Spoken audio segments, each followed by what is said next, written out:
Só aguenta um pouco aí, daqui a pouco eu vou. Olha o tamanho desse dinheiro. Como é que alguém colocava um dinheiro desse no bolso? Aqui, ó. Como é que você ia conseguir umas notas dessa enfiar no bolso? Olha o tamanho da nota. Isso é verdadeira, não é brinquedo não. É nota de verdade, que já foi usada. Olha só.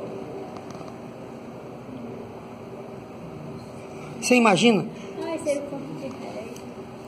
Você... Olha aqui o tamanho das notas. Olha só. Aqui a nota verdadeira.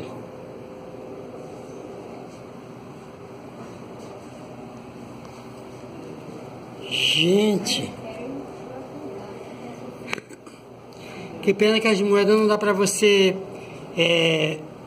ficar muito claro no...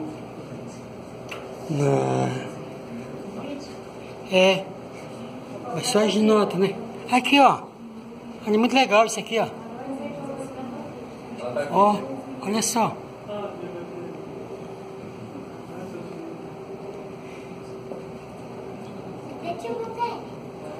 Olha só. Essa é nota de 20. Aqui, Sofia. É o quê? As notas, os dinheiros. Não pode botar a mão não, filha. Pra não embaçar o vidro. Olha só. Gente, tamanho das notas. Nossa, nota de 100 era assim?